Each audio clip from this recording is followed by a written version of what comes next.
Yeah, boy! Woo! Pagkatapos bumuo ng bike, ano nga bang susunod? Siyempre test ride. Ano pa? Project Sexy Episode 9, let's go! Dahil first time ko nga magkiklit sa ride, bago ako sumabak ay nag-practice muna ako kung paano isushoot at kakalasin ng sapato sa pedal. Mahirap nang magulungan ng truck. Pagkatapos ng session, nakiikot naman ako ng safe dito sa amin. Malaking bagay na nakamagped ako sa enduro bike ko kaya sanay na rin ang paa ko sa motion ng pagkalas. Inabukasan, larga na. Short ride lang muna tayo. Tito ride lang. Ang ruta, Halahala to Tanay. Breakfast ride sa Domax. 20 kilometers lang ang layo nito sa amin. Sa loob ng Domax, putek, hindi ako mapakali. Praning ako na baka manakaw, unang ride pa lang. Dahil lagi naman akong walang ensayo at mainit na rin nung pauwi na ako, tumigil muna ako sa 7-Eleven para mamburaot sa aircon.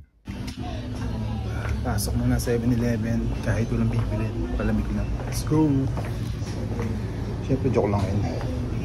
Itong Nature Spring na pula lagi ang binibili ko kapag meron.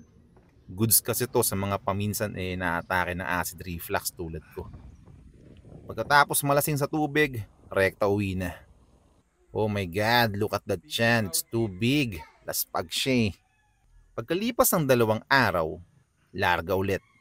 Kailan kaya sexy tong si Kuis? Ahon ng ruta ngayon kaya in-unbox ko na rin yung water bottle na nabili ko sa Orange Basket.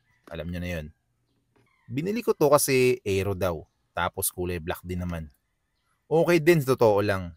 Kahit na normal na lalagyan lang ng tubig.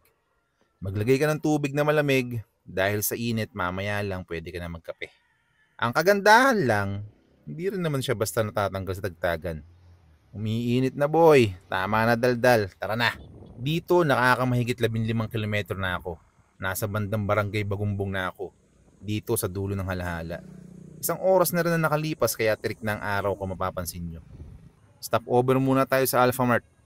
Mabuti naman at nausuhan na kami ng mga ganito sa probinsya. Lalo tuloy sumarap magbike. Siyempre, Nature Spring ulit na pula. Tapos bumili rin pala ako ng Pocari dyan. Oy, Nature Spring baka naman. Pagkatapos magpa-cute, larga na ulit. Rekta stop over ulit sa Gedli kasi ihing-ihi na ako. Lumaklak ka ba naman eh. Nasa Laguna na nga pala to. So ayun, first time ko rin dumingle ng nakabib. Parang kaartihan lang pala yung sinasabi ng iba na mahirap umihi kapag ganito ang suot. Banatin nyo kasi mga nyo.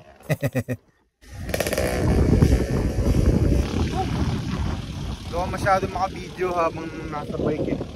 Kasi itong suit ko na gloves, hindi niya masyado mapindot yung cellphone ko. So bakit ako naka-gloves? Yung gamit ko kasi na grips yung aircon. So medyo malagkit siya sa kamay. Last time na nag-ride ako, itong kamay ko na to puro itim. So ayun, kaya naisipan ko mag-gloves. So next time siguro gagamitin kong gloves yung labas yung yung half finger lang para makapag-vlog tayo while riding. So ayun, pahinga lang konti, mga 3 minutes then go na tayo. Hanap tayo makakainan bago tayo makiat sa windmill. Let's go! Medyo tamad ako mag-video sa ride na to.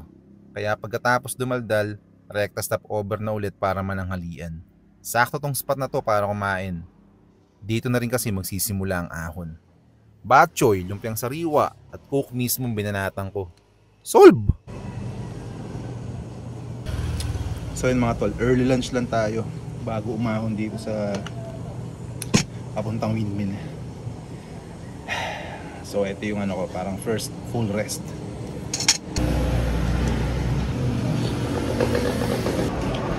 Pagkatapos bumogchi, umahon lang ako saglit tapos rekta pahinga na naman. Weak eh. Putek, ang init. So yun mga pare, konti pa lang inaakit natin pagkatapos kumain.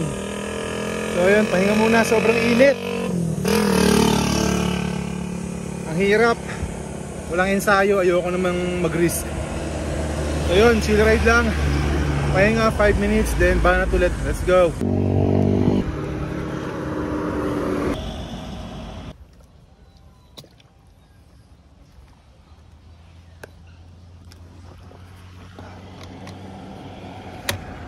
Nang makarecover, padyak ulit ng konti. Tapos pahinga na naman, makakita ako ng tindahan. Dito medyo tumagal ang tambay ko. Mountain Dew Gatorade ng inupakan. Tangina men, laspag na laspag ako. Sobrang sarap gamitin ng bike na to, sa totoo lang. Parang gaan eh. O baka kasi nasanay lang ako sa mabigat na enduro bike. Ang sarap ipa-jack.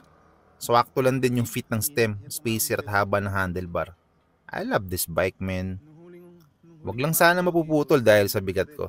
So ayun, move na tayo sa sunod na pahinga. Ay, sa wakas, nasa I love mabitak na. Rekta pahinga ulit syempre. Walang masyadong mga video clips ng padjak kasi hindi ako makapag-video ng maayos sa ahon. Mas uunahin ko syempre humingal kaysa mag-video. Tapos ayun, naabutan ko pala dito sila Kuis na Laguna Loop ang banat. Yung dalawa tumuloy, yung isa babalik na lang daw kasi yung kasama niya nasiraan sa baba. Yun lang.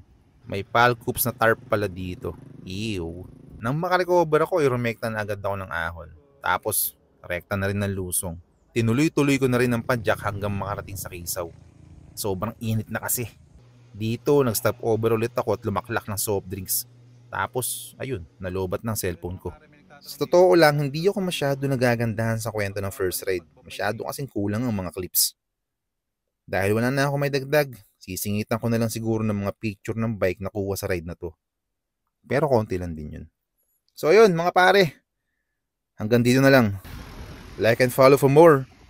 Episode 10, lulutuin na. Dito sa next episode, maraming video. Ikwento natin yung mga ganap sa birthday ride ko. Let's go!